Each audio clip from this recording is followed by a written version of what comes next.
Hi నమస్తే welcome to my channel Vasumathi's vlogs. నేను గోరుచిక్కుడు ఆవిరికి ఉడకబెట్టి తీసి ఆ తర్వాత ఫ్రై చేస్తాను. తెలుసు కదా, చెప్పినాను ఇంతకుముందు. బట్ కొత్త వాళ్ళు వస్తూ ఉంటారు, ఈ మధ్య చూస్తున్నారు, కామెంట్స్ కూడా పెడుతున్నారు. ఆ డీటెయిల్ కూడా ఇచ్చేస్తే అయిపోతుంది. ముదిరిన గోరుచిక్కుడు అయితేనే బాగుంటుందండి. ఆవిరికి ఉడకబెట్టండి అంతే. దాన్ని అలా బట్టకేసి అలా కాసేపు ఆరబెట్టేయండి, 1 గంట, లేదా ముందు రోజు ఫ్రిడ్జ్లో పెట్టేసుకోండి. ఇలా అంతా ఉడకబెట్టి తొక్క తీసి పొద్దున్నే ఫ్రై చేయడం ఈజీ, ఏం లేదండి. కొంచెం నూనె వేసి పచ్చిమిర్చి, ఇష్టమైతే 2 వెల్లుల్లిపాయలు కొట్టి ఉప్పు వేసి కొంచెం ఆయిల్ వేసేసి కట్ చేయకుండా అలాగే ఫ్రై చేయటం అంతా చేస్తాను. అంతా వీడియో చూపిస్తున్నాను. బట్ నేను ఇంకోటి ఏం చెప్పాలనుకున్నాను అంటే, ఈరోజు నేను చేసేది టపర్వేర్ దాంట్లో. ఇది టపర్వేర్ది, మీకు అది కొంచెం గిన్నెకు అంటుకుంటుంది. ఇది నేను మీకు చెప్పాను 5000 పెట్టి కొన్నాను టపర్వేర్దని. దీంట్లో చేసి చూపిస్తున్నా. గిన్నెకు అంటుకున్నది కూడా మనం కాసేపు పక్కకు పెట్టేస్తే వేడికి చల్లారిపోయిన తర్వాత అది ఊడొస్తుంది. నేను లాస్ట్లో చూపిస్తాను మీకు. నేను ఏమ్స్ గిన్నెల గురించి కూడా చెప్తుంటాను కదా. ఏమ్స్ గిన్నె కూడా ఇలాగే సేమ్ అని ఎప్పుడు చెప్తాను కదా. దాంట్లో కూడా సేమ్ గోరుచిక్కుడు కర్రీ ఈరోజే చేసుకొని తిన్నాము. ఇది చాలా రోజుల క్రిందటిది, ఇది ఒక 15 రోజుల క్రిందటి వీడియో. సో అనుకోకుండా ఈరోజు కూడా గోరుచిక్కుడు కర్రీ చేశాను. సో ఆ గిన్నెలో చేశాను. దాంట్లో ఎలా వచ్చిందో అది కూడా సేమ్ చూపిస్తాను. ఎందుకు చెప్తున్నా అంటే, మాడినా కానీ గిన్నె తోమడం ఈజీ అవుతుంది. 2 సేమ్గానే ఉన్నాయి, నాకు పెద్ద తేడా లేదు. బట్ టపర్వేర్ కొంచెం తక్కువ రేటు, ఏమ్స్ గిన్నె రేట్ ఎక్కువ. ఏమ్స్ వచ్చేసి 14 సార్లు మోల్డ్ చేస్తారు అని అంటారు. బట్ ఇందులో ఏం చెప్పారంటే, కింద పైన స్టీల్, మధ్యలో అల్యూమినియం ఉంటుంది అని అన్నారు. సో హ్యాపీగా టపర్వేర్లో కొనుక్కోవచ్చండి, ఈజీగా ఫాస్ట్గా అయిపోతుంది. ఏఎంసీతో ఈక్వల్, అంత కాస్ట్ ఏఎంసీ పెట్టనక్కర్లేదు. నేను నా వీడియోస్ ద్వారా ఏఎంసీ ఇష్టపడిన వాళ్ళ కోసం చెప్తున్నా. ఇంకా ఈరోజు నిన్న వీడియో లేట్గా పెట్టినాను అని ఒక టైటిల్ పెట్టాను కదా, అయినా బాగా చూసారండి అందరూ. నా వీడియోస్ ఎందుకు మెచ్చుకుంటున్నారు నాకు రీజన్ తెలీదు. అంటే మెచ్చుకుంటున్నారంటే, చూసారు అంటే రెగ్యులర్ వాళ్ళే చూస్తుంటారు. ఇంకోటి నేను గమనించింది ఏంటంటే, నాకు యూట్యూబ్లో యాక్చువల్గా మాకు ఏ వీడియోకి ఎంత మనీ వచ్చేది, మాకు ఏ వీడియోకి ఆ వీడియో తెలుస్తూ ఉంటుంది. నేను ఒక నాలెడ్జ్ కోసము, మనీ ఎంత వస్తుంది అనుకోకండి, ఇప్పుడు వరకు నాకు రూపాయి రాలేదు ఇంకా చేతికి. చెప్తున్నాను ఎట్లా అంటే, పైసా, 10 పైసలు, 20 పైసలు అట్లా వస్తుంది ఒక్కొక్క వీడియోకి. మీరు ఎంతో వస్తుంది అనుకోవచ్చు, అందరికీ రావచ్చు. బట్ నాకు వచ్చేది చెప్తున్నాను. ఎంతో కష్టపడుతున్నాను. ఇన్ని వీడియోలు ఎందుకు పెడుతున్నానంటే, ఇప్పుడు నేను పెట్టే దాంట్లో వ్యూస్ తక్కువ. సో నేను కొన్ని వీడియోలు పెడితే నాకు మనీ అసలు రాదు, ఆ 1 పైసా కూడా రాదు. సో ఎక్కువ వీడియోలు పెట్టి అదే రూపాయి కూడబెట్టుకోవడం అంటారే, అట్లా రూపాయి కూడబెట్టుకుంటున్నానండి. బట్ నా అదృష్టం ఏమంటే, నా వీడియోస్ కోసం కూడా ఎదురు చూసే వాళ్ళు ఉన్నారని చాలా హ్యాపీ. ఇది వరకు వ్లాగ్స్ 50 మంది కంటే చూసేవాళ్ళు కాదు. ఇప్పుడు 100 నుండి 200, 300, 400కి చేరారు. అది నా సక్సెస్ అనే అనుకుంటాను. టోటల్గా ఎక్కడి గొంగలి అక్కడేగా లేను అనేసి నాకు మీరు చూడడం వల్ల ఎంకరేజ్. కానీ ఒకటి చెప్తున్నాను, నా వీడియోస్లో 500, 600 చూశారు అంటే నా వీడియో బాగుందని కాదు. ఏదో కొత్త వాళ్ళు వచ్చి అలా ఓపెన్ చేసి వెళ్ళిపోతారండి అంతే. కానీ రెగ్యులర్గా చూసే వాళ్ళ దానివల్లే నాకు ఆ 1 పైసా కూడా వస్తుంది. ఎందుకంటే నేను ఎప్పుడు గమనిస్తా, 300, 400 చూసిన దాంట్లో, 200 చూసిన దాంట్లో కంటే కూడా ఈ 60, 50, 70, 80 చూసిన దాంట్లోనే నాకు ఆ 2 పైసలు కనిపిస్తున్నాయి. ఎసెంట్ అంటారు ఫారిన్ డాలర్స్లో. సో నేనేం చెప్తున్నా అంటే, నా విషయం నేను అంత డీటెయిల్గా చెప్పకూడదు.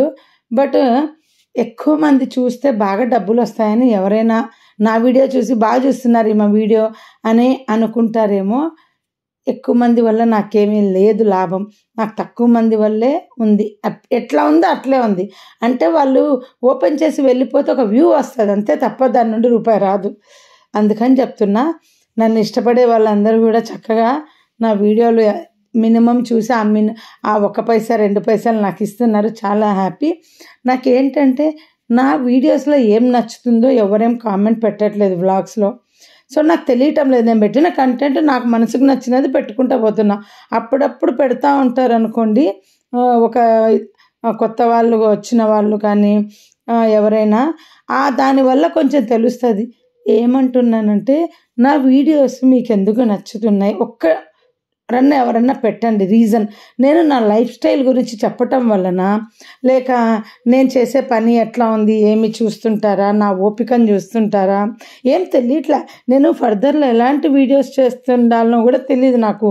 నేను మా ఇంట్లో వాళ్ళు ఏమంటారంటే, లైఫ్ స్టైల్ అంత ఎందుకు, అన్నీ షేర్ చేస్తావు, జరిగిపోయిన కథలు అవసరమా అని అంటున్నారు.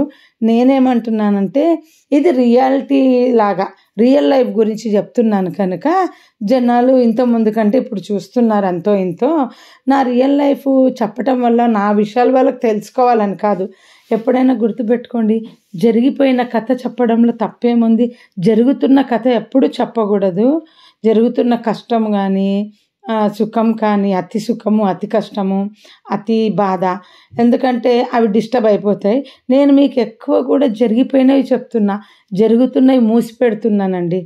అయినా కానీ ఏంటంటే నాకు ఒక బాధ, నేను వీడియోలో జరిగిపోయిన కథలు చెప్తున్నాను, అవి చూసి హ్యాపీగా ఫీల్ అవ్వక ప్రజెంట్ ఏం జరుగుతుందో తెలుసుకోవాలని ఎగ్జైట్ చాలామందికి ఉంటుంది.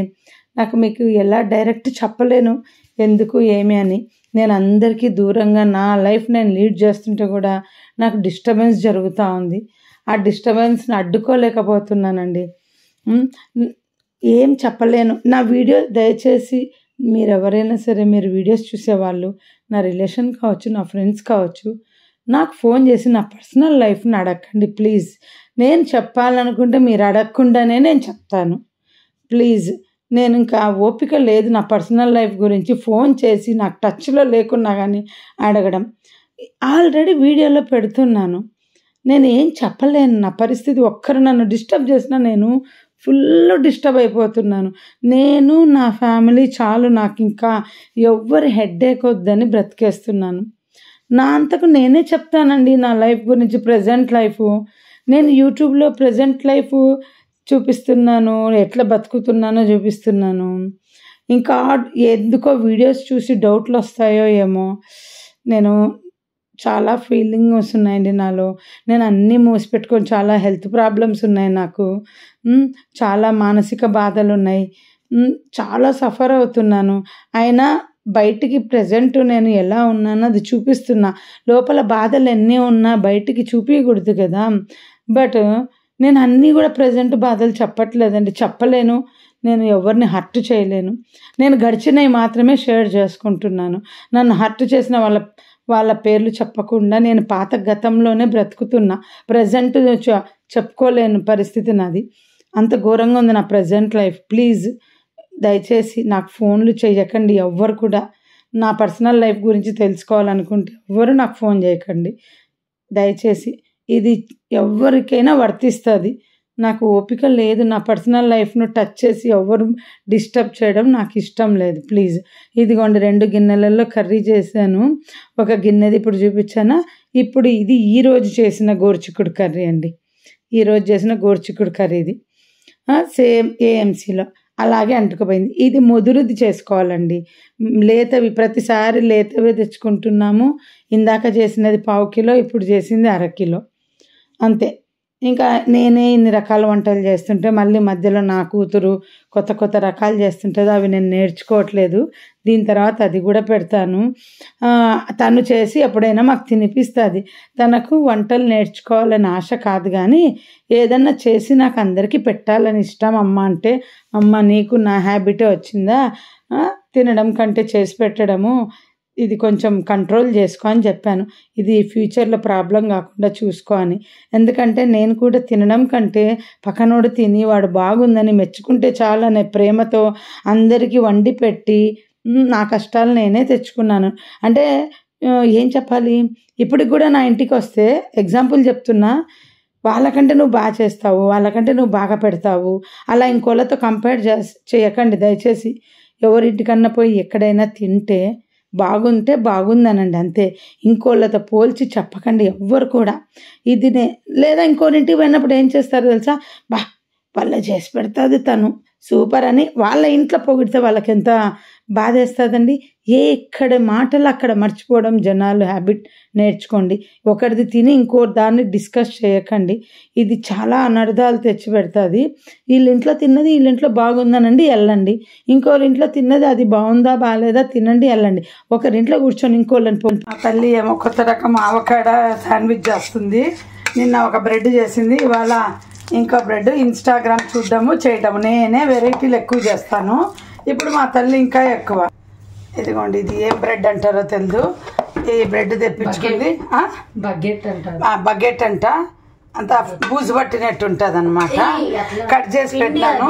చెప్తున్నా నేను, చూసి వాళ్ళు మళ్ళీ ఎవరైనా బూజు పట్టిందని అనుకుంటారు కదా, అందుకు కట్ చేసి పెట్టినాను. నిన్న హాఫ్ అవకాడో చేసింది.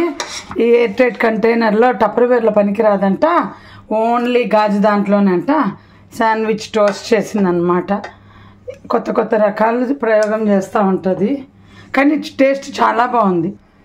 కానీ మా పాప ఏం చేస్తుందంటే అన్నీ తనే కట్ చేసుకుంటుంది, నా హెల్ప్ తీసుకోదన్నమాట. క్వాంటిటీ ఒక్కటి ఎప్పుడన్నా అడుగుతుంది, కటింగ్ అంతా. ఈ పచ్చిమిర్చి ఈరోజు ఒక్కటి నేను కట్ చేసినాను, అదొకటి నచ్చుతుంది తనలో నాకు బాగా.